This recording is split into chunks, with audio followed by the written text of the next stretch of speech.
यही सर आवत अति कठिनाई, और राम कृपा बिन आई न जाई। महाराज,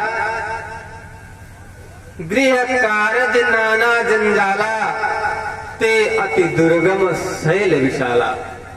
भगवान की कृपा बिना बंधु हम इस कथा में नहीं प्रवेश कर सकते।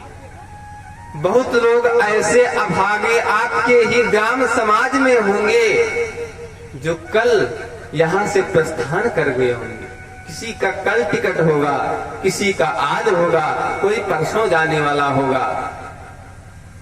वे अभागे ही हैं। जो कथा गंगा सरित सागर संगम आपके दरवाजे पर चल करके आया है और स्नान करने की बजाय वह छोड़ करके इस गंगा को, इस संगम को छोड़ करके दिल्ली, बंबई इत्यादि अन्यत्र जगह चले जा रहे हैं, तो उनके ऊपर भगवान की कृपा नहीं।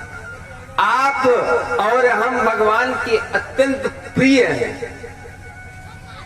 भगवान के प्रिय जन ही भगवान के कार्य में सम्मिलित होते हैं। जो भगवान के प्रिय नहीं होंगे, अच्छा बताइए, आपके जो बहुत नजदीक होगा उससे कार्य करने को कहते हैं, या जो जिसको आप नहीं जानते हैं या केवल संपर्क ही है उससे कोई काम कहें? तो उत्तर ही आएगा कि जो हमारा बहुत करीबी होगा, जिसके ऊपर हम समझते हैं कि हमारा हक है, हम उससे बड़े ताव से कहते हैं तुम जो देखो ऐसा है ना, तुम रहना जरूर, मेरा ये काम है, इसको तुम्हें करना पड़ेगा। तो महाराज, इसी प्रकार हम आप बैठे हैं ना, तो भगवान की अत्यंत प्रिय है। ये समझिए कि हम भगवान के प्रेमी हैं। भगवान हमको प्यार करते हैं जो अपने इस कथा गंगा में सम्मिलित करके और स्नान करा रहे हैं। एक बार भगवान कृष्ण ने कहा कि हे भीम, जानते हो 10 ऐसे महायोद्धा हैं जो गंगा जी में स्नान करने जाते, उनको स्नान करने नहीं देते। भीम जी ने कहा, अरे किसकी ऐसी हिम्मत जो गंगा जी में स्नान करने जाए उसे स्नान न करने दे। आज मैं जाऊंगा गदा लेकर और देखूंगा कौन है। महाराज भीम जी महाराज गदा उठाए और पहुंच गए। संगम के तट पर सुबह से लेकर शाम हो गई और बहुत सारे लोग आए, गंगा जी स्नान किया और अपने अपने घर को।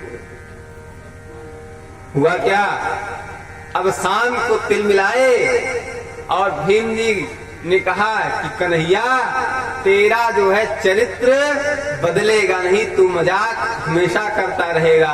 और पहुंचे और कहा, अरे कन्हैया, तू अभी भी नहीं बदला। भगवान ने कहा, अरे दाऊ, क्या हुआ?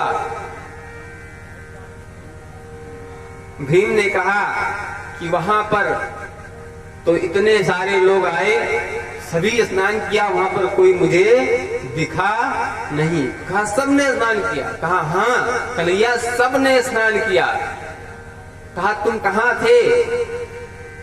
भीम ने कहा हम गंगा के तट पे ही थे, सुबह से शाम तक थे।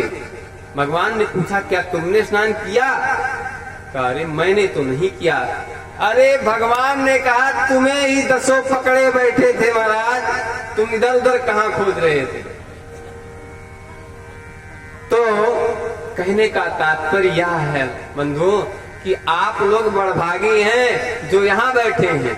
बहुत लोग को वहीं पर पकड़ के वो लोग बैठे होंगे, घर से निकल नहीं पा रहे हैं, उनको बड़ी ठंड लग रही होगी, सोचते होंगे क्या जाएंगे वहां, यहीं पर बैठ करके और सो करके कथा सुनेंगे।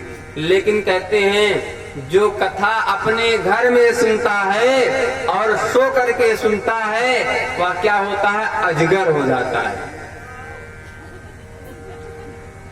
महाराज, तो इसलिए कथा जो है बैठकर और कथा पंडाल में सुनना चाहिए। बहुत लोग तो यहाँ आकर के सो जाते हैं।